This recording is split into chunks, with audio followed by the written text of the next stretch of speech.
Welcome to Pixel Therapy, the video game podcast where we look at the games we play through the lens of the player, where what you play is just as important as how you play it, and where emotional intelligence is a critical stat. I'm your co-host Jamie, pronoun she, her, And I'm your co-host Spencer, pronouns they, them. and this is Pixel Therapy. Folks, we have a very special episode planned for you today with a very special guest who I will introduce to you all in a moment. But first, we have to start, as we always do, with our normal rigmarole, beginning with our Patreon shoutouts. This is our special thank you to everyone who's subscribed at our Patreon name in the credits tier. So that's a very big thank you to Genevieve, Lindsay, Pim Hatai, CD Mess, Ava, Sammy, and Alexis. Thank you all so much for your continued support of our little podcast.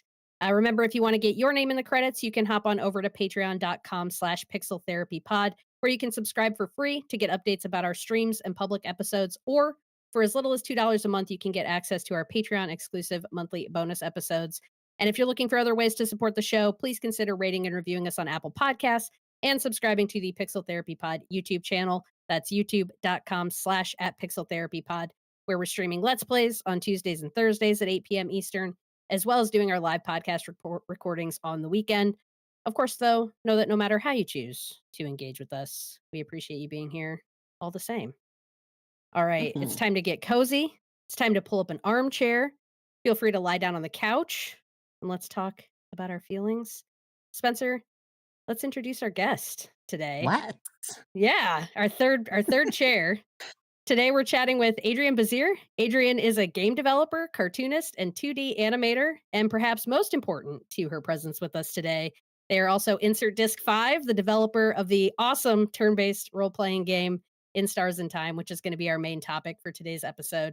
Adrienne, thanks so much for joining us on the Pixel Therapy podcast. How are you doing today? Thank you for having me. I am doing great.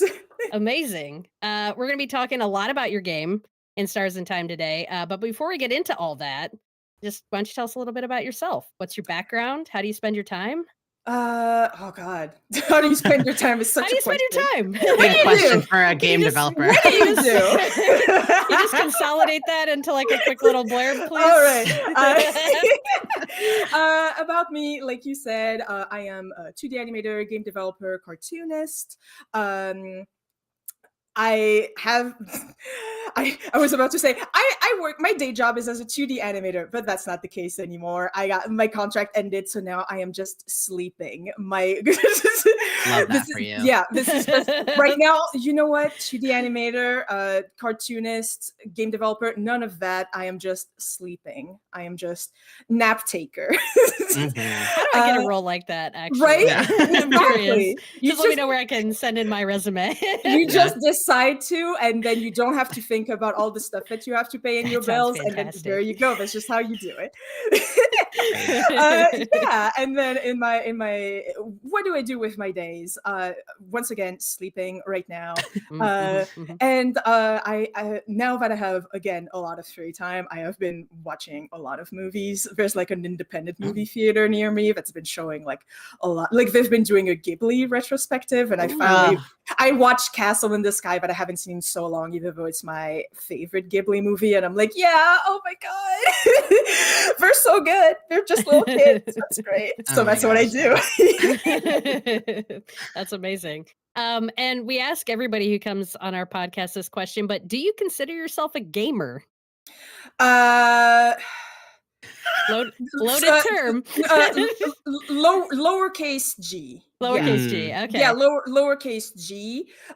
Because often when it's like capital G, there's kind of the feeling of like, do you game? Do you play Call of Duty? Do you play games where you shoot people? And I'm like, no, but I do play. Yeah, what are your gamer credentials? Yeah, it's like a capital G. Yeah, exactly. Like, have you won any like tournaments? And it's like, no, I like indie games that are about like your feelings and depression. So lowercase. I'm sorry. That's just how it is. No, that's valid. I think that describes us as well. So what's your history with video games? Big video game player since I was a kid. I think my first game was Pokemon Yellow. because my cousins were the real gamers, and then I was like, that seems cool, I'll also play all down, of that. Yeah. And then I actually always wanted to go into video games, and when I was a child I wanted to become a game designer, to the point where I kind of said that to my mom, and she was like, okay. And I was like, so that means that if you buy me video games, that's research? She was like, okay. yes. And very strategic, right? Like I can remove that from my taxes, Mom. Thank you. It's a write-off. Exactly. It's a tax write-off. Like, it's fine. And so I actually went to school in university for game design, and then very early on realized that it was not for me, for a bunch of reasons. And the biggest reason really is that there's a lot of coding, and I don't like coding. I don't like it. And so I switched to traditional animation, actually, and that's what I got my bachelor in. And then in 2018, I was a lot on itch.io, and they had a Yuri game jam, which is when I made my very first game, Sare, which is a visual novel about a human girl and a bee alien. And I had a lot of fun doing it. Nice. And then in 2020, I made Start Again, a prologue. And then last year, I released In Stars in Time. And then that's it. Well, that's great. You really teed us up for that segue. Yeah. So let's talk more about In Stars in Time. Just a quick intro for folks who may not be familiar with the game. As I mentioned, it is a turn-based RPG in the vein of games like Undertale and Earthbound. Hopefully you feel those are fair comparisons. From the game's Steam page description, it says players must live with the ever-present burden of being trapped in a time loop only you can know about. Create a better future for you and your friends. Find hope where there is none left. Pray to the stars and free yourself from time. The game came out last November on PC, PS4, PS5, and Nintendo Switch. And the reviews on Steam are overwhelmingly positive, and it's sitting at an 81 average critic score on OpenCritic. Spencer and I both played the game and beaten it, and I think it's fair to say that we're both really big fans, right, Spencer? I'm still reeling. I need So to kick us off on this conversation, Adrienne, with your background, particularly being in art, what called you to create In Stars in Time specifically as a game, rather than, for an example, a comic or an animated film? I actually did create it as a comic, and that's what it started as. Just the basic idea of a little fella that ended up being Sifrin, being stuck in a, like, having to go through their entire quest, and then every time they die they go back, and then even if they get to the end of their quest, they still have to redo it all over again. So kind of adding the concept of game overs and new game pluses, and what would it be like for a character to live through those. And I made like maybe one comic a year with that concept and trying to explore it a bit more. I made 3 small comics with this, and then the pandemic happened, and I needed a distraction, and I was like, you know what? And then I did have the vague idea of bringing that into a video game, but I was always kind of wondering that I felt like the strength of this idea is it was to take a video game concept and put it into a comic, so having it be in a different kind of medium. And I was wondering if putting it into a video game might make it lose some of that spark a bit. So I was like kind of wondering.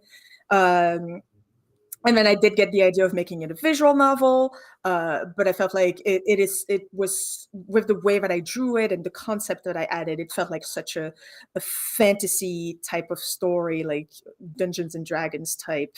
But I figured making it an actual RPG would be the best way to create it. And I had the idea, like I had a lot of the ideas and a lot of the scenes figured out very early on, but I very quickly realized that this is the kind of thing that was gonna get way bigger than I first thought. So I didn't know how to code. I still don't really know how to. I kind of fake it for the camera. And then I figured that instead of immediately making this giant game without knowing how to make a video game, that it would be better to do kind of a vertical slice, like a prototype of some kind. And that's when Start Again, a Prologue was born. And then it also helped me like kind of get an audience, figure out if it was something that would interest people. Like even if no one cared about it, I would still have made it, but it was still good to know that people were interested. And then, yeah, I made the prologue, people liked it. And then I took like 2 years to make In Stars in Time, and now it's out. Amazing. Wow. Amazing. Yeah, Adrienne, something that you mentioned earlier, and you've mentioned a couple times now, is how, you don't like coding, you don't feel like it's something you're good at. And that's something that was inspiring for me to hear, because I think a lot of people feel this. Maybe it's imposter syndrome, or just feel like there's a wall to creating something like a game because they don't have the ability to code. I know you used RPG Maker to make this game. I mean, like, I know you said you'd make it whether or not people were into it, but dedicating 2 years of your life to make something that you don't know what the reception is going to be when it's done takes a huge amount of discipline and focus. And I'm just curious, like, if you could say more about like what got you over that hurdle of like being willing to jump into something as massive as making a game, and how did you kind of come across the tools that you were able to use to get around what you felt like was this gap in your own knowledge around coding? Yeah, already I had a lot of help thanks to my publisher, Armor Game Studios, and I asked them very early on, please find me a programmer that can help me with the harder bits, please. Thank you so much. And so we got the help of Isabella Ava, who did a lot of the harder bits of code, like managing to make the fast forward mechanic work, making sure that the battle animations would appear in front of the portraits of the characters. Like so much little things and also bigger things were thanks to Isabella. But apart from that, there's like I wouldn't know like any way to kind of go, this is like these are the 10 ways that you can have your project go, like manage to finish your project and everything. But for me, I guess it was also some like I feel like a very important part is to find a way to enjoy the process. Because for me, like of course, having it finished is nice, but I really did have an amazing time making the game itself, like figuring out solutions, figuring out, okay, I have this scene and I have to go to this scene. Where do I put in the middle there? What can I add to make this more interesting? And then if I did have some moments of the making where I was like, I am really having a terrible time, I tried to really stop myself and go, okay, like let's maybe stop working on this for a little bit, or try to figure out a game plan to really make sure that this can be done, or let's just do something else. And so I wouldn't like.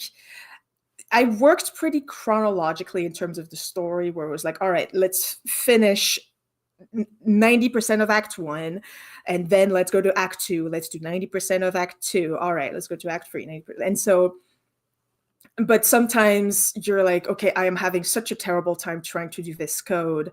Let's just do some illustrations for a while. Okay, the illustrations are really boring me. Let's just go back to the pixel art. And for some reason, we're just going to make sure that every single chair is rounded, because that's important to me, that the chairs are round. Let's add a little thing. Let's add I feel like pretty late in development was when I got the idea. So there's this really important monument in the game that's like the Change God statue. And there's like, the more you get into the game, there's a random chance that the Change God's face will change to something else. And that was something that I added pretty late, because I was like, okay, I need to work on something else. Wouldn't it be funny if I added that instead? And that was also and so like kind of managing to jump around and try things that interest you, and then trying to find ways to stay engaged. And at the same time, also knowing that if I try to add like some different faces to the change god, how much time is that going to take me? Like trying to make sure that this is not something that's going to take me 3 months, but it's something instead that's just going to take me 2 days. And it's like, all right, for the next 2 days, I'm only taking care of that, and then it's going to change. So like, yeah, like I would say that's the most important way to finish, like the most useful way to finish something is to find ways to stay engaged and to like the process. Because if you try to finish something just so you have something in the end, you're gonna have an awful time, especially if it's something that takes you 2 years. It's like you're gonna spend 2 years being miserable, Oh my when God, yeah. instead you could just find ways to make this interesting for you, or like think what's going to be something that people are going to be really like surprised to see, really interested to see. And so that's what that's why there's so many one-offs little things that I'm like, I'll just add that for funsies, and that's going to be what I'm going to take care of today. So yeah, that's how I would say it. Yeah, That's Awesome. awesome. Well, speaking then a little bit about like the change god, and let's talk a little bit about like the lore and the story of the world that you've built here in Stars and Time. So the game, very interestingly, it starts off with a party of adventurers near the end of their quest, which is a really cool choice that I think we want to talk with you a little bit about. But they are on a quest to stop the king, who is freezing the entire region in time. And the game starts the day before the party set to enter the king's castle, which was formerly the House of Change, and fight their way through and eventually fight the king. But so you spend the first day of the game getting to know your party members a bit, even though the characters already have pre-established relationships with each other, kind of figuring out where you, as the main character, Sifrin, kind of fit in this party and what your role is. And then you enter the castle the next day, determined to defeat the king, and you almost immediately meet a pretty avoidable end. And then Sifrin wakes back up, and it's the beginning of the day before again, and realizes that they are in fact stuck in a time loop. Um, Mhm. why did you decide to start the story there at the end of the game? I did, for like half a second, I did think about doing the whole story, but I was like, but telling that story is pretty useless, though. Mm. That would just be a normal, basic, typical RPG story where you try to save the world, and that would have been. And listen, the intro of the game is already long enough. It's already pretty long to get to the actual game. So I decided very early on that I could not do that. And I just really liked having, like, not having to worry about how to change the characters' relationships to one another, and making it clear immediately what kind of links and how they interact with each other. And so that's why I decided to make it like the very final boss. And yeah, and then having it be restricted like this was also really helpful in terms of like the game scope, because if I did decide to make it like you're gonna have the whole adventure of it, it's like, all right, I have to listen, I have to do the first village, I have to do a water temple, I have to do a fire temple. It's like, okay, let's not Not the water temple. Yeah. That's a lot of temples. I don't want to do that. So instead I decided that it would be just the very end of their journey, kind of make it somewhat clear the type of, like, that they had a journey, and then you can just fill the rest in your head, making it clear this is the relationships that they have, and then there you go, just there you go. Mhm. Yeah, I mean, for me, the touch of having the game start at what we would typically presume to be the end just was one of those things that immediately set this game apart and made me think like, oh, like what am I walking into? I've never known what happens after the journey is Yeah. complete. Like what am I walking into? And I this next question is kind of leading back to what you mentioned a few minutes ago about sort of late game adding the changing expressions on the change god's face statue. And something that really stood out to me about this game and made it so stuck in my mind is all of the little details that are folded into the game and the story. Stuff from like craft and the hand signals, like Loop telling Sifrin, make a little phone signal with your hand to contact me. All of Bonnie's little snacks, like all kinds of different foods from all kinds of different cultures. Sifrin's practice of breathing deeply at the end of battles. Like all of these different things, even like the naming conventions of spells. Like when you in your first battle, you Yeah. realize some of them are like spell level 4, like indicating that they've leveled up to get to the point where you're meeting the characters now. Like there's just so much the deeper you go into the game of these little thoughtful details. And I'm just curious, I guess this goes back a bit to your process, but like how did you just manage to keep all of these ideas organized? Where did they come from? Did you have any trouble managing what you wanted to put into the game? And was there anything like, were there things that you felt like you couldn't fit in? Like, where did you stop? Where did you decide how to stop? I do have a lot of dialogues that were unused, and then Mm. I guess the way that I did it is like I would just lay awake at night and just have them talk in my head. And every so Yeah. often I would just grab my phone and go, okay, and then this happens, and then we have this conversation. And when it came time to actually make all of the different rooms, it was like, all right, how can I put this event in this room? How do I make it fit? Or the reverse, where I would have the room figured out. It's like, okay, there's a closet here, there's this thing here, and there's this thing here. I want every single item in this room to have a little event. What kind of, like, okay, there's a book there. What's in the book? And then just riffing. But honestly, that's a lot of riffing. It's just like, all right, there's a book there. Okay, they're in a classroom. Maybe the book Mm. is like a list of all the students. What would they say about the list of all the students? Is there anything that's different about it? Is there a way? And really, with all of those events, I wanted each event to either give you items, which is the boring thing to do, to be real, or to give you some insight into the characters, to give you some insight into the world, or to give you a really sad callback in like 30 acts where you're like, oh, this is cute. And then later on, you're like, no. Yeah. Oh Yeah. God, but all along, like kind of like, oh my God, Sifrin doesn't like croissants. And then 3 acts later, you're like, Sifrin doesn't like croissants. Like that's what oh my God, the events, the incident. So I honestly, a lot of that is riffing. It's just Mhm. what do I put in there that's going to be interesting? Just because, yeah, like why, if you have an object in the world, why is this object here, and what does Mhm. this object have, and how can it be different than the world that we're in, is just stuff that I find really fascinating in terms of creating a story. So very early on, I actually made like a few uh rules about like what was important in that world. Like I felt like language was very important, and more specifically the Mhm. curses that they use, like the bad words and that they would use, and What the how that crab? yeah, exactly, and how that would inform something about their culture. Mm. Food is also super important. Anything to do with the stars and the sky is also something that is absent, and then you kind of see it and how they same with the colors. Why, like, oh my God, why, like it's all in black and white, like is there Yeah. something to do with that?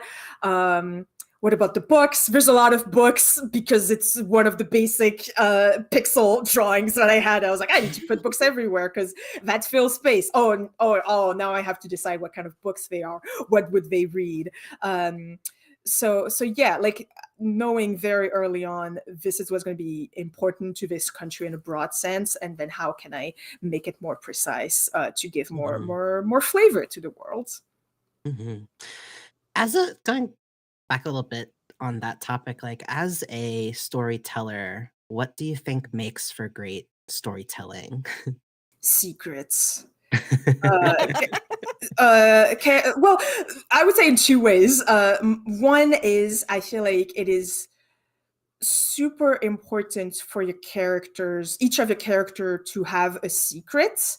whether it's said during the game or not, but for this secret to kind of inform who they are and how they react to things. If I like, without going into too much detail, but I might spoil in act 3 a little bit. But and honestly, in all of Act 3, you realize that every single character has like something that is important to them that they are hiding from everyone. No, actually, I'll go with the basic one. I'll go with Isabeau having a crush on Sifrin, because that's like the very beginning. Yeah. And and it's like it's everywhere. But in a way, that secret is not only linked to Isabeau and Sifrin only, but is also linked to Odile, who's like, oh, I guess I'm just hearing all about this, and how she is reacting to the fact that Isabeau has a crush and that she is the only other adult that knows about it. And so they have their own relationship in terms of that secret, that Bonnie is somewhat aware and is like, that's stupid and gross and I don't want to hear about it. And Mirabelle, who's like does not even know anything about this, even though you would expect her to know, considering you can kind of tell that Isabeau and Mirabelle are so close. So why, like, kind of this sub-secret, subcategory of secret, or like, but why isn't he telling Mirabelle anything about it? And how does Sifrin react to that secret? When do they know about it? When don't they know about it? How does Isabeau hide that secret or not? or is the main characters just completely not reacting to it or whatever? And so, yeah, I feel like secrets in that kind of sense really inform a lot of the character. Why would they have the secret? How are they hiding it? How are they showing it? Are other characters reacting to that secret? Do they know about it? All of that stuff. And then secrets in the sense of there are some things that happen in the game that are just like, there are some questions that you might get while playing the game that I'm just not going to answer. Like, it's I always say it's your turn. And I feel like that is one way to have a story really stick in the mind of people, is that you have still questions about it. Like, my first example is like the movie Inception. Is that and at the end, you know, like he's starting it and it's like, oh, does it stop, or is he still in the dream or not? You're never gonna get an answer. And that's why people were obsessed with that movie when it came out. It's just like, what do you think? All right, we're on the water cooler. What do you think? Was he still in the dream or not? And so that is part of the reason that there are so many questions that I don't answer in the game and that I'm never gonna answer, because honestly, I don't think it's important for me to reveal. And also, I want you guys to think about it. There you go. Oh, we're thinking about it. Exactly. I want you to think about it forever. Sorry. I'm laying awake at night thinking about it.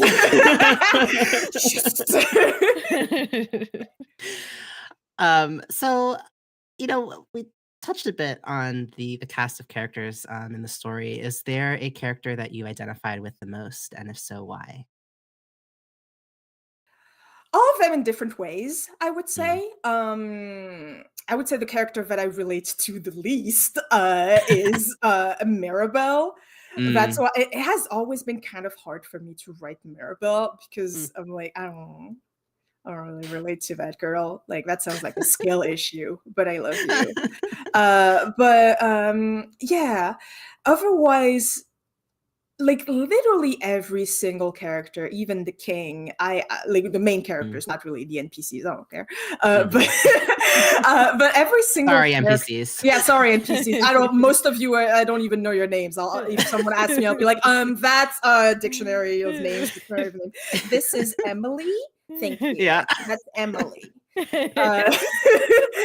Thank you. But yeah, for every single character, I made sure. Well, not I made sure, it just happened, to kind of put a little piece of myself in there. I'm never gonna say which piece of myself goes into which character. You don't. This is for me. This is not for you. Yeah, interesting. Yeah, this is my secret. You're the audience. I don't know you guys. You're never gonna know. Okay, this is none of your business.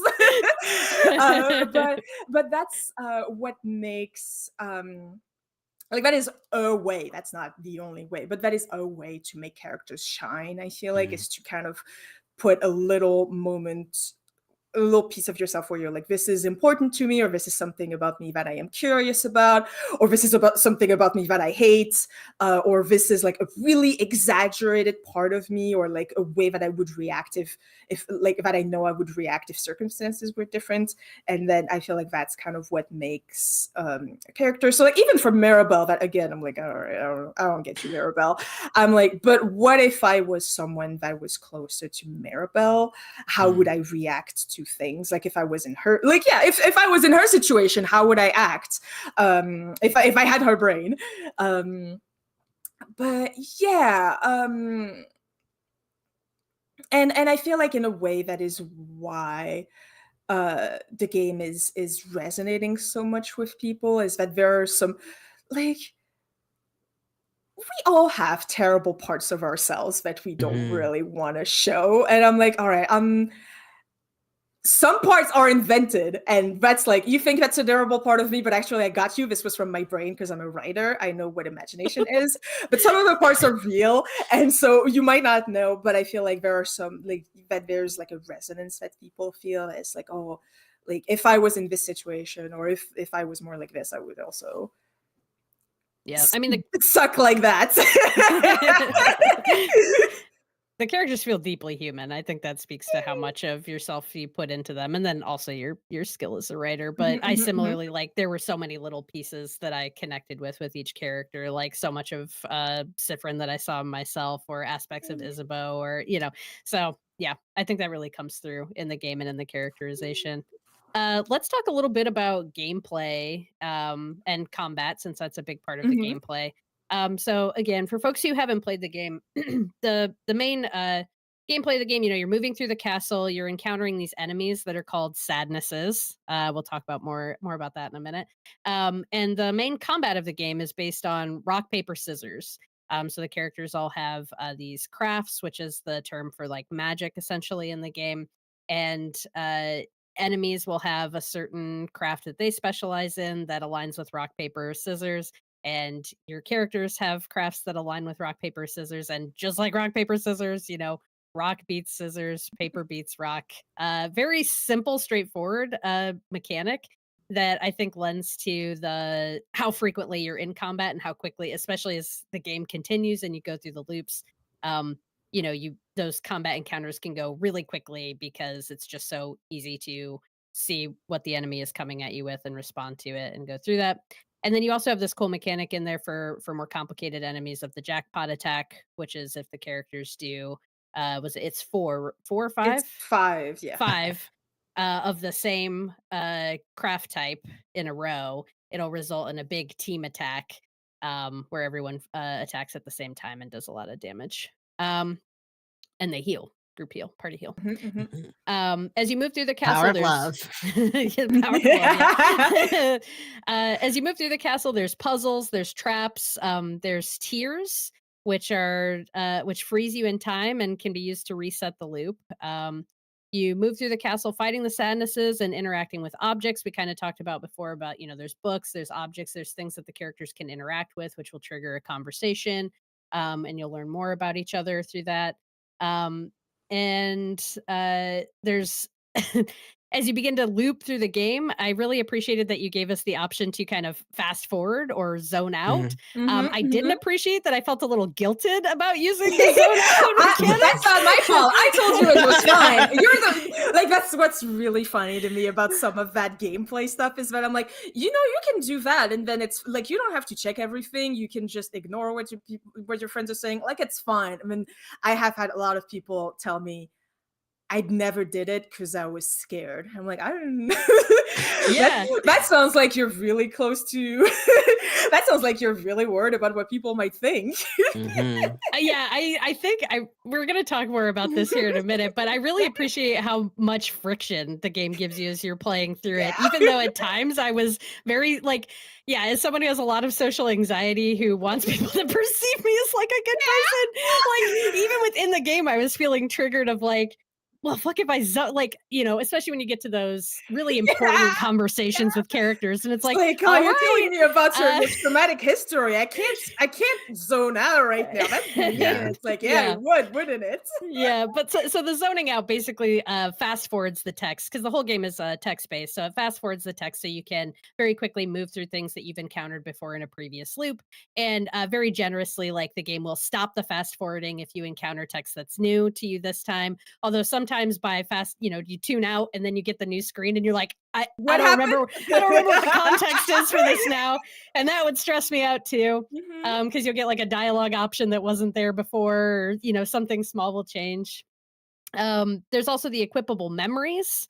So as your characters move through and they level up, Sifrin, who's the main character, who's the one that's aware of the time loops. They're constantly gaining experience and getting stronger with each loop as they move through the castle. But your party members don't remember going through the loops, so they reset every time.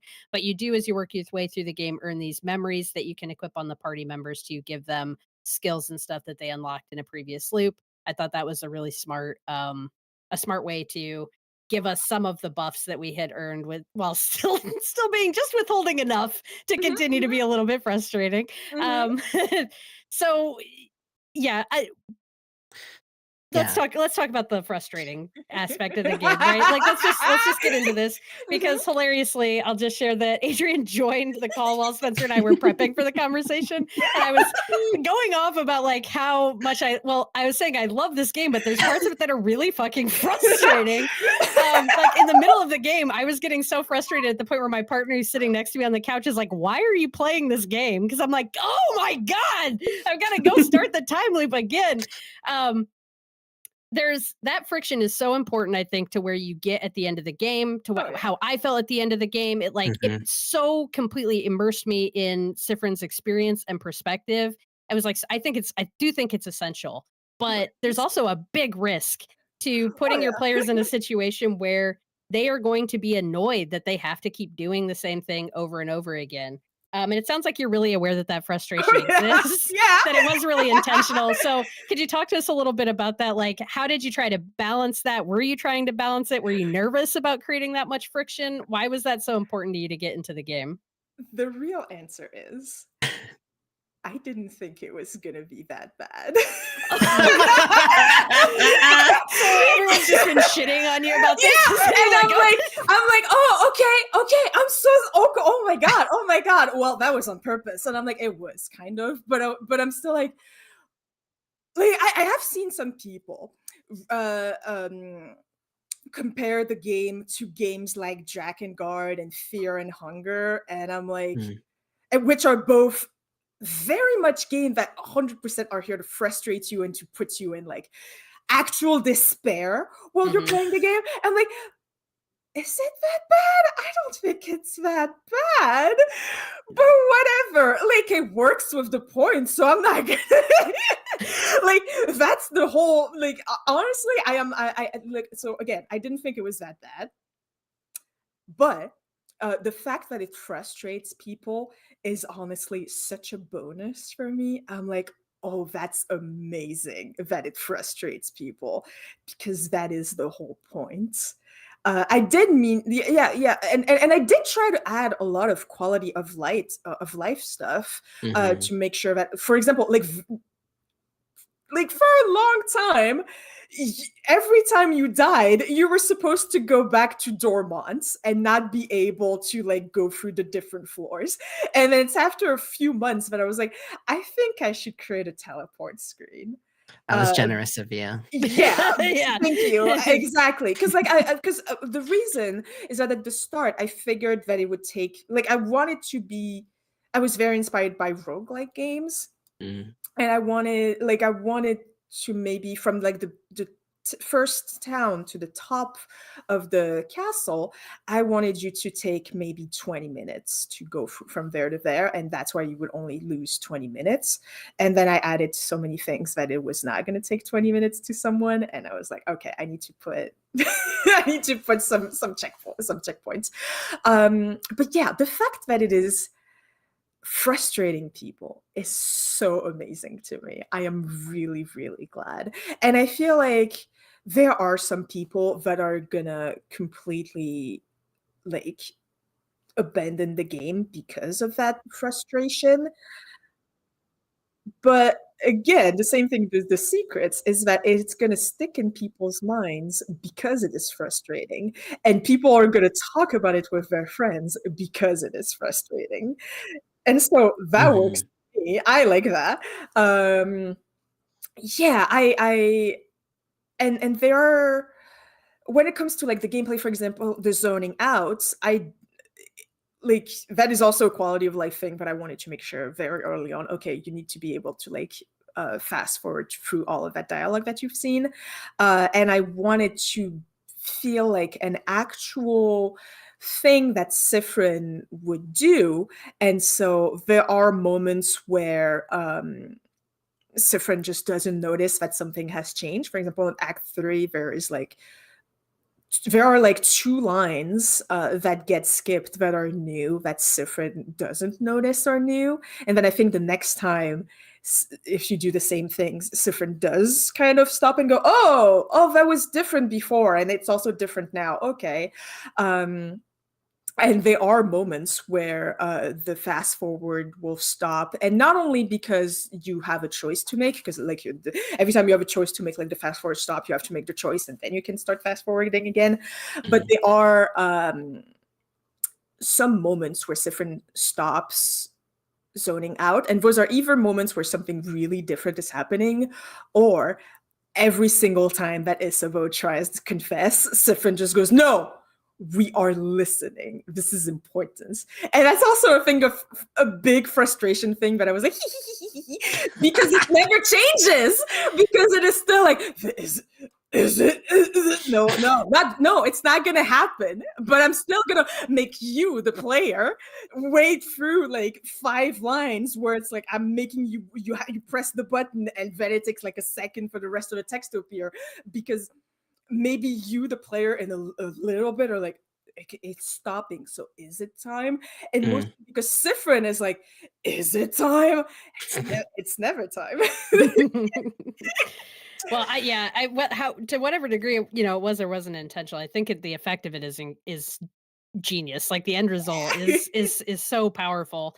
And to some degree too, it's like, it's my fault a little bit that I'm getting annoyed because you've given us Yeah, the tools to be yeah. able to just loop back pretty close to where we need to go, get the one thing and loop forward or loop back, whatever. Like we have the tools to keep those loops short, but my own internal, like, I don't want to miss anything. I don't want to have to keep repeating everything. So I feel like if I do the whole thing, like if I go through the whole loop from start to finish, then I'll be able to grab Something's gonna everything I change. need and then I won't Mm. need to loop back again. So like my own like feelings of completionism and my own feelings of like I can't miss anything are what's keeping me from experiencing it in a way that's going to be Yeah, less frustrating. yeah, And so and you're like fighting with yourself a little bit, which is what Sifrin's doing too. And yeah, I yeah, don't know. and that's why It very works. early on, I have loop. I maybe some people don't see it or they forget, but you can talk to loop where you're like, should I check everything every time?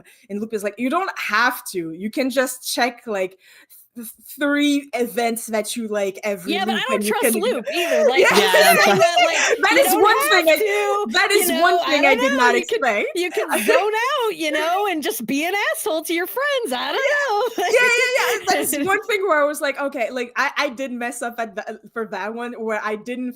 I hoped that, of course, that people would be suspicious of Loop, the character, but I didn't think it was going to be to the Mm. extent that the player wouldn't trust Loop when they Mm. say things. And so I'm like, okay, I messed that one up. I'm sorry. I should have strat. But I think it's also very fascinating because you have Yeah. the tutorial character that literally gives you tutorials. That's like, maybe you don't have to do this thing and it's fine. And then everyone's like, but I don't trust you though. It's like, all Yeah, right, I anyone don't.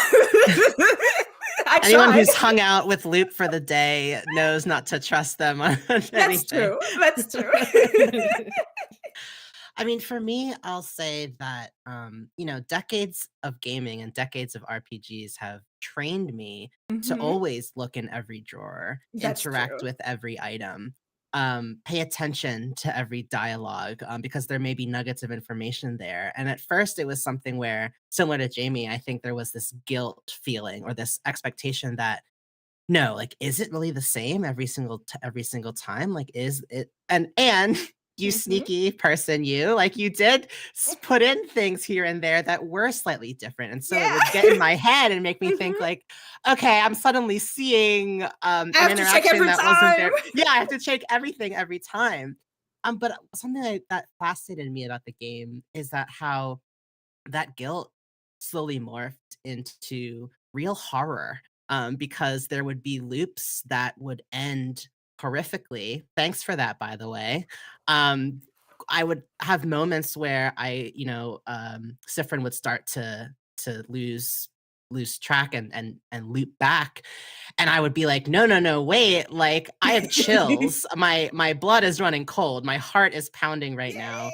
And you wake up in that field at the beginning of the loop again back 2 days prior, and, like, for folks just for a recap for folks who may not have played it yet, it's like you wake up in this field, and most of the time, one of your party members, Mirabelle, comes into the field to wake you up and find you, and you start talking, and you realize you've restarted the day again. And those moments where she didn't come, and I'm waking up in that field alone, I would find myself like racing to talk to one of my companions and make sure, like, are you okay? Like, I wanna talk to you and I wanna study your dialogue To because, like, see if is this there's like a really Russian doll something. situation where you're, Yeah. like, slowly deteriorating? Like, are all of you really fine even if you're not aware that you're going through these things over and over and over again? Like, is it really not affecting you in the way it's affecting me? Like, you pulled that off And that was one of really the well. that was one of the rules that I gave myself. Like I wasn't super duper clear on the time loop rules in the game itself because I wanted to leave it kind of like what are really the rules. I wanted the player to kind of be wondering. But one Right. of the things is that I'm gonna go into spoilers a little bit just for one line, but I whatever happens in a loop before is never going to influence the rest of the loops because again I really liked that feeling of like that the player would have that feeling of okay, what happened was so horrifying Mm, that obviously this must be linked, like it's going to link to the next loop and there's going to be mhm, consequences for what happens. But I feel like not having consequences is worse. Be- mm, and more affecting, especially because Sifrin goes through such horrors and no one can understand. And even at the end, spoiler for the end of the game, but Sifrin stops looping, and I don't like it. The other characters are never gonna know what happened unless Sifrin is the one that tells them, because I really wanted, for better or worse, I only wanted it to be Sifrin's experience. mm, And and I love time loop stories where it does influence kind of like the Madoka Magica type stuff where it's like, oh, mm, because you went through all of those loops before, it is influencing the now. And I was like, no, I don't want that. Like this is because then it has less power in a weird mm, way. It's like it's gonna affect you less if you know that there's a chance. And so that's why there's mm. again a conversation with Loop where Sifrin's like, since I remember, isn't there a chance that everyone else will remember? And Loop is like, no, like this pain is yours and yours alone. Like no one else is gonna understand unless you talk to people. And Mm, I feel like that really, really good. Like that goes with the themes. That goes with yeah. the whole point. And if they kind of magically remembered, it's like that's such a cop out. I don't like it. Yes, it's pretty key to Sifrin's growth to have Mhm. to To have to talk. talk. Mhm, mhm, It's so hard.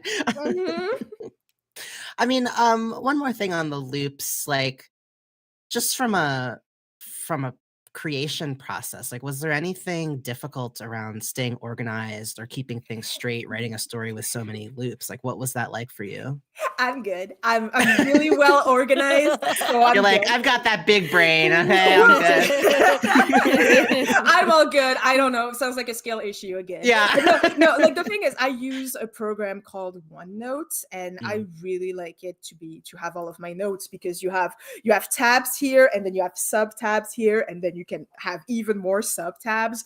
And so again, like when I was writing the story, even before I started really going to the nitty gritty, I was like, all right, act 1 and 2, Sifrin is kind of thinking like this, and the mood of the game itself is going to be very it's going to be okay. Like, it's like, this is a normal cute little game, even though there might be like a moment of truth where you're like, oh, it feels, ooh, what's happening here? I don't know. All right, that's a little strange, but we're going to gloss. It's fine. Act 3 is when you're like, all right, that's a little scary. That's a little worrying. I feel like I am starting, like, you could figure out a lot of the game and the secrets if you had the brain for it, like if you were thinking, if you were really good at like making all the crazy the crazy lines and everything. And then Act 4 is the moment where you're like, okay, oh my God, is this a horror game? I feel like there are moments that are Yes. making me really unsettled. And then Act 5 is just like, all right, there we go. I'm just having Pain. fun now. Pain. But yeah, pain for you, fun for me. Oh my god. Absolutely. Well, let's we want to talk about the themes. We want to talk about presentation with you a little bit. Let's start with presentation. You used a monochrome art style. It's got this mix of the pixel art and the hand-drawn character designs for the little, the images of the characters, which just the whole look of the game is really, really fucking good. I really liked it a lot. Were there any sources of inspiration that you had when defining the art style of the game?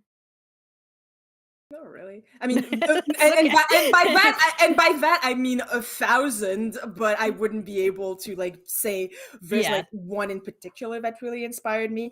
The black and white style though was because when I started making the game, I was drawing a lot of comics in black and white, and that was after years of making them in color. And then I had like a couple of years when I had so many ideas, but I was like, I don't want to have to worry about colors and figuring out colors and figuring out that stuff. So I was just like, let's just do it in black and white. And when came the time to making the game, I was struggling with colors so much, but I was like, I'm just gonna do it in black and white. I don't know what's gonna stop me. And that was kind of the challenges that I gave myself. When I do projects, I always try to give myself a certain amount of constraints, because it's more fun and because it does allow you to like challenge yourself in that way. And so the black and white was both for ease of drawing, and then also kind of in a way, how do you make stuff stand out when you don't have colors to kind of rely on? And so that was one thing where I was really struggling with that. And my producer from Arbor Games, Dora, really helped me figure that out, is how to make it clear that, okay, you need to check this place because there's a key there, how to make the key kind of stand out. And we kind of settled on the sparkles. But that was a lot of like trial and error to figure out like, what am I going to do to make sure that it kind of stands out? Yeah, so it's just I just like black and white. I don't and now this means that now that I gave myself that, like for my next project, no matter what it is, it's gonna be in color. And I'm like, oh, I don't wanna I don't wanna, but I have to. I mean, even though the choice was kind of preference and a constraint, like you said, to make it monochrome, I did find that I really enjoyed the way that tied into the narrative as well. Like I remember in particular, there's a scene where like the team is in the library or something reading books, and Odile mentions something about color theory, and Yeah. Bonnie or someone is like, "What's a color?" Yeah. Like I love that little touch of like, oh, like this is like we're seeing what the characters are seeing in a way. And then in the sense of the sort of monotony and an ongoing slog of being in this loop again and again, and the use of static, almost like watching a cartoon on an old TV. Yes. Like that effect was really cool, and the impact, like the breaking of that monotony. I mean, I guess this is a spoiler, small spoiler, but Mhm. late game there is the use of red to really uh connote how shit has hit the fan. Yeah.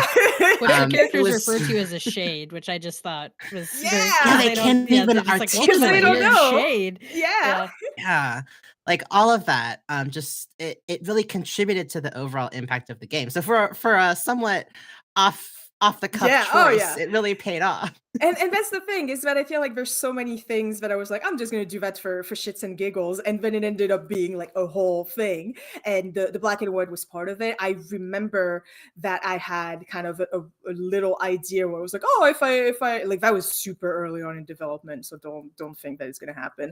But I had an idea where oh, if I'm gonna make like a more adventures, like that's gonna happen after the game. Really interesting if they one day came across like colors and they would go like you don't know what this shade is, Mm. and I was like, but that's such a cool idea though. This should be in the actual game instead of like putting it in on the side on like a side story. I'm like, oh, this should be in there, but this is really cool. Totally. That's awesome. Now let's get into the meaty stuff, the emotional shit, right? Let's talk a bit about some of the themes in this game because man, like this game took me on a journey. We went um places. I mean, for one thing, there's great stuff. There's great representation of found family. Lots of great LGBTQ plus representation in the game. All the characters are queer in some fashion, even if it's not their defined. But it's it's never their defining Mm. characteristic, right? I just love that queerness is just like such a baseline and such a accepted like part of the world that you built.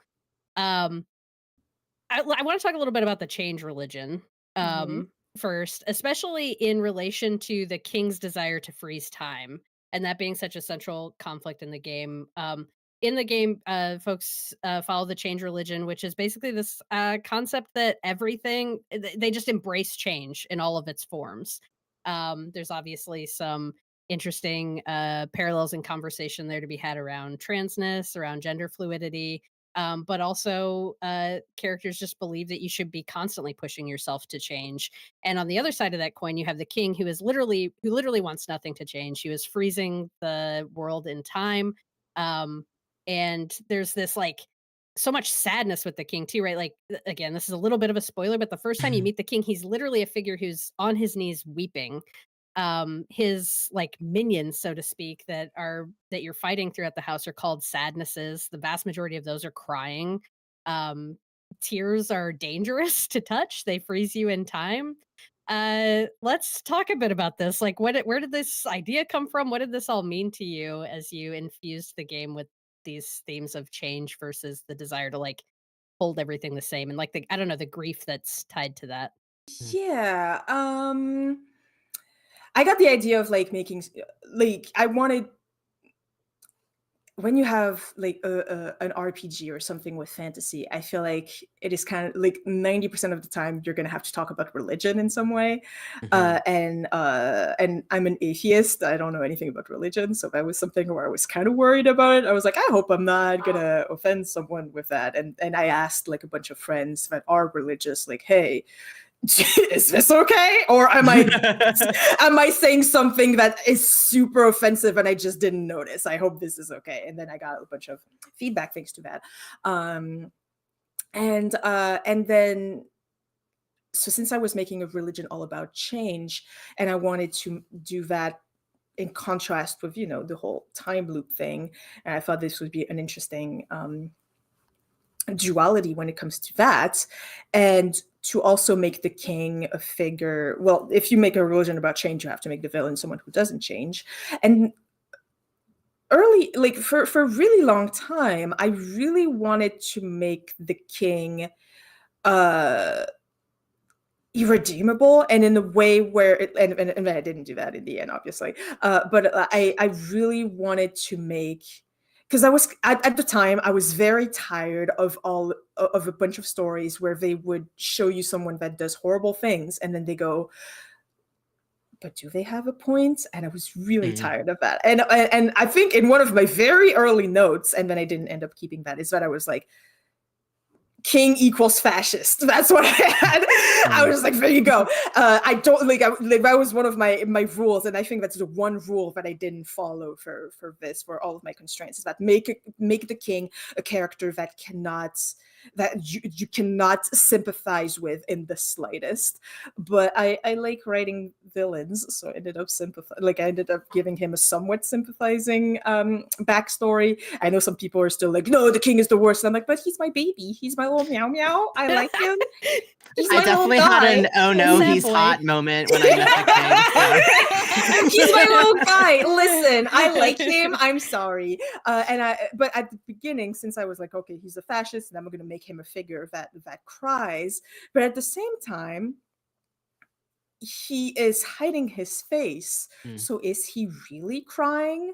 Like, I wanted to kind of give that, like, that. And in the actual game, to some extent, is he really crying, or is he faking, or is he actually upset, or is he just faking it for is it just crocodile tears?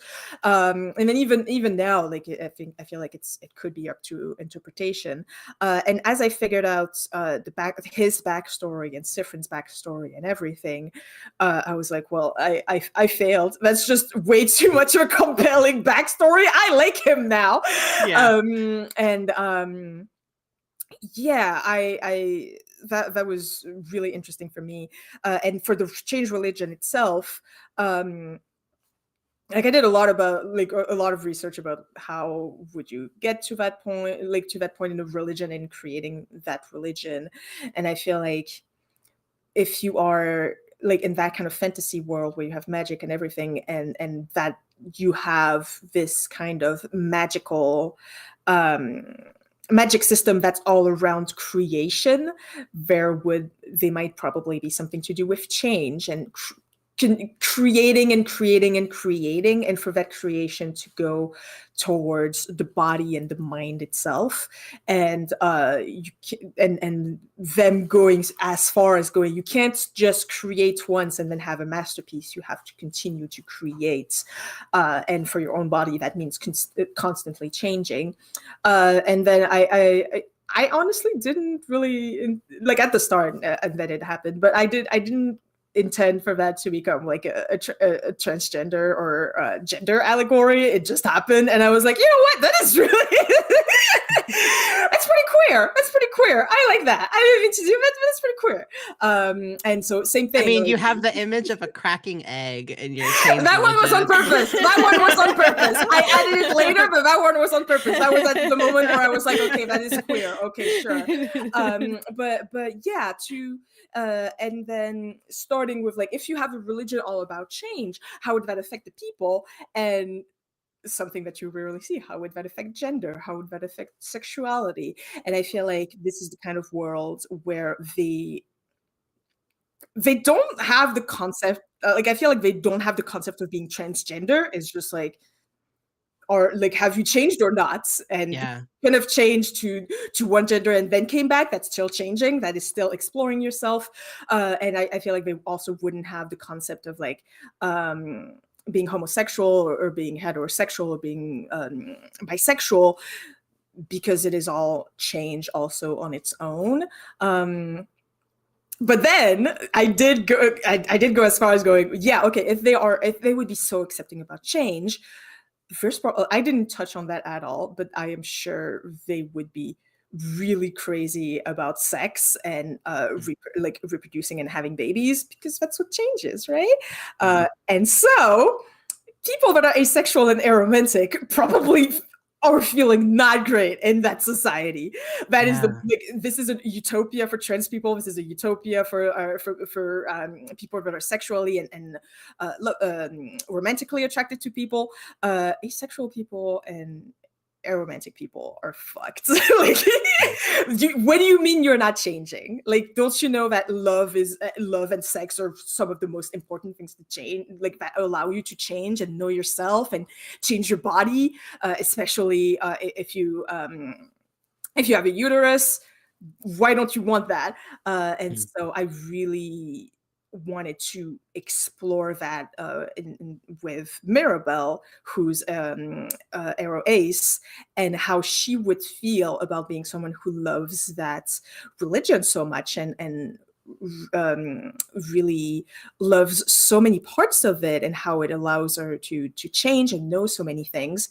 But at the same time, it is a religion that is against who she is and does not have the capacity to really understand the way that she is. And so I wanted to kind of explore that a little. And I didn't put a solution to that. I was kind of like, I mean, you can just try to still do it and then see if that counts as like, game the system and say that, hey, this is a way to change. I'm just trying a new way to live. That's changing. And then but I feel like that would work, because I feel like this religion also doesn't have like that, wouldn't have as much as like an opposition to change, but it's like, you know what, we've never tried that before, let's just try it, and see Mhm. what happens. They would just be like, sure, whatever. But yeah, like researching all of that and trying to think about how, like that is really my one world building tip that I would give. It's like, just start with one thing, and then how would this one thing influence all of these other parts? How would it influence the way people live and everything? So yeah. Mhm. Mhm.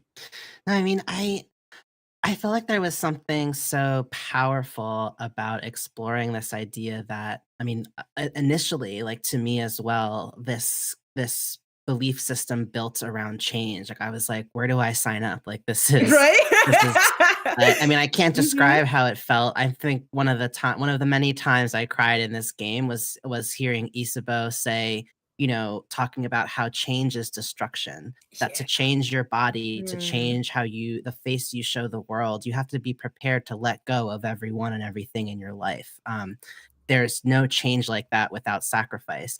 And that's something that, in my lived experience as a trans person who made the decision to embark on some aspects of a medical transition. Mm. Like those were things I had to learn the hard way. Yeah. And to see that come out of a character who also went through this process of changing themselves, it was so powerful in ways that like I was speechless seeing this in the game. Yay. And then later to see that, there is no any belief system is gonna isolate or alienate some people. Like no belief system is infallible. No belief system should just be accepted 100% and not Mm. questioned and not changed over time and not interpreted in different ways. And to see, Mirabelle's struggle, like what is my place in the change religion as an Arrow Ace person? I was so floored by that. Like I thought that was such an important facet to explore of like, I think in our real world, queerness and faith sometimes feel in opposition of Mm. each other, not because Absolutely. of who we are, but because of the way our society at large chooses how a majority may choose to interpret a text that, maybe was written Mhm, thousands of years mhm, ago and all these mhm. reasons. It's like I myself and people close to me have struggled with like where do I where is my place in this? Do I have a place in this? If there is a God, what do Mm. they feel about me? Like, how am I supposed to reconcile what I believe and what everyone is telling me about, whether or not my existence is tolerable due to my Mm. interpretation of this faith. Like having both the world of this game, with a belief system that, in a lot of ways is very inclusive, but still there's room for that tension in our real world of faith and queerness and what that means. And also the inherent spirituality of like being trans, of of Oh yeah. enacting change in ways in our own lives. Like there's just so much to unpack. I could just keep going. I completely agree. I feel like like I really wanted to try like showing that that being trans and changing your gender, and then even like going against the grain by not being heterosexual is Mhm. such a spiritual thing, and such a powerful thing to kind of allow yourself allow yourself to change, even though society might not be okay with that, and still going, no, but like this is what's best for me, and Mhm. this is what I want to do, and I know that some people may not accept it, and that's what the destruction again is all about. It's like I want to change because it's going to make me happier, because it's going to make me feel better in my skin and my body, and just knowing that either that means that some part of your body is going to be destroyed, that the relationships that you have with other people are going to might be destroyed, or that even just that the person that you were before, even if that was someone sad, it is still someone that is gonna disappear because you're going to change for the better, and trying to reconcile that fact of like, is it okay for me to change and to be someone different, even though it means I'm going to be happier? Is it fair to the person I was before to have to completely change so that I can be happy, instead of trying to accept myself as I am, Because there's always like that kind of, you should be happy with who you are. And it's like, but sometimes it's really hard. I wish I could just be someone else. And if I was someone else, I would be happier. And I really wanted to put that with Isabeau's story in particular, where Isabeau like starts by saying like, the person that I was before, like I killed them, like they do not exist anymore. I killed them, I have replaced them. And that is kind of sometimes the way that you have to think to survive and be okay with it. And then Isabeau immediately going, actually, that is really dark, the way that I phrased it. It's more like that. Yeah. Sometimes that's just how it is, but it is also really dark. And instead, maybe let's try to think about it also in terms of like, I made an armor instead of the person that wasn't happy, to protect that person. And now I am the armor. There is still the real me inside of me, but I am also that like the armor has become the body, kind of. So that was important for me to really talk about that, because that is some stuff that I struggled myself in, even if not exactly in the way that Isabeau has struggled with it, and not even sometimes in a transgender way, just like in a way that is like I was painfully shy as a child, and I was like, all right, I can't do that anymore. It's just ruining my life. I'm gonna have to train myself out of that. And sometimes I think about the child that I was before. I'm like, sorry. Sorry, like I had to go. I think you understand, right? All right, bye. Yeah.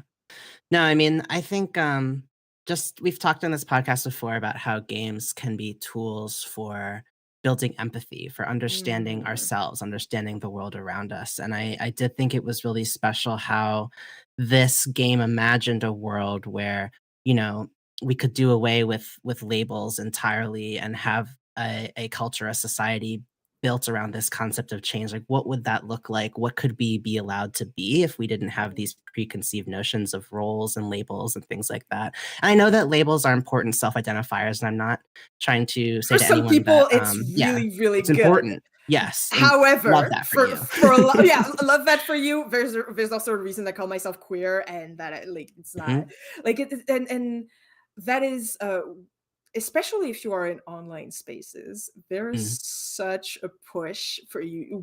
Yeah, okay, like you're bisexual, but like what's your percentage? Like how many percentage are you attracted to women, and how much percentage are you attracted to men? And it's like, Right. I'm just there. Like, do you want me to go into the sub boxes every time? Like, that's really, really tiring. I understand how that's, and for some people that's like, no, that's exactly what I need. I just Yeah. And now for some people, I have I decided don't not to even relate.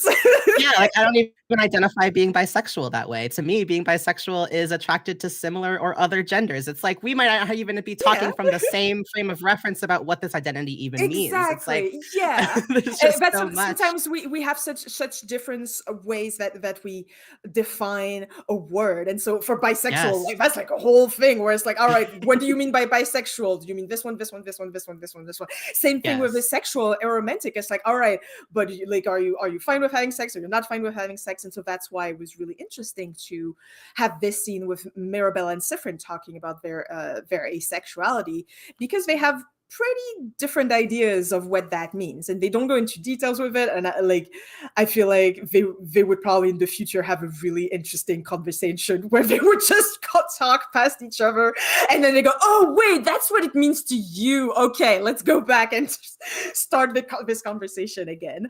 And yeah, and so that's why another of my rules is that for this world, I did not want to use any of those words. And so that's why they never say the word asexual, they never say the word aromantic, they never say the word transgender.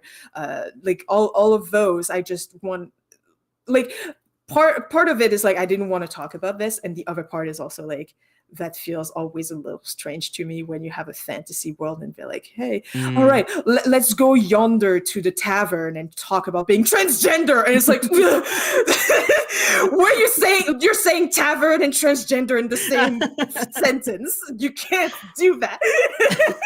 But that's a personal thing. It's just that for me, like, both, like, I know those are very like old concepts, but I feel like the word transgender seems like such a modern word, such a clinical term. Yeah. Yeah, it's like you can't talk about, my god, like, oh, you can't do that. Yeah. At ye old gay bar. Well, before we end, I do want to take a beat to just talk about Sifrin a little bit more, because I think one thing we haven't talked about is, any of us who've played RPGs are used to the concept of the silent protagonist. And in a lot of ways, Sifrin is very quiet, doesn't always speak up, doesn't always share what they're thinking. Other characters comment on the air of mystery around him, things like that. And something that being able to peek into Sifrin's inner monologue, inner dialogue, and the deep, deep pain there, the depression, the anxiety, the questioning of whether he's deserving of love, the way he breathes, and that grounding of constantly needing to center himself, and just all of the aspects of moving through the world, the pain of realizing that others think that he doesn't like to be touched, that he doesn't want hugs, that he doesn't need signs of affection from them. I can't think of another game in recent memory where I felt this this scene in my mental illness and my neurodivergence and my trauma, and still being the hero of the story. I mean, I guess you could argue that the whole he's the fifth party party. member. Yeah, exactly. But this is a story where he's the protagonist. Yeah. Exactly. And to have that be given space to be okay, to be like that, and not have the goal be, oh, you're cured, you're fixed, you've healed entirely from this. Like, the acknowledgement that healing from this is a lifelong process. Oh, yeah. I don't know. I was wondering if you had any thoughts to share on just that whole that whole thing. The whole thing. I would say less when it comes to In Stars and Time Sifrin, but the Sifrin that I wrote in the prologue was very much very much came to life as a result of my subconscious feelings about the pandemic and the lockdown. And so it's always a very funny moment, because every time I finish a project and then I look at it like a couple months or even years later, I'm like, oh, I was going through this exact thing. And then while I was making the prologue, I was like, I don't think I'm going through anything. I think it's all fine and dandy. And I finished it, and then a couple of months later, I'm like, oh, I was so touch-starved because of the lockdown. Because I was working from home. I didn't really have friends that I could see. And so I would just spend literally the whole time at home, not seeing anything or talking to anyone. And it was fine for like a few months. It was like, it's just like I don't like it's not even here. This is like on the side and I don't really notice it even though it's taking up the whole room.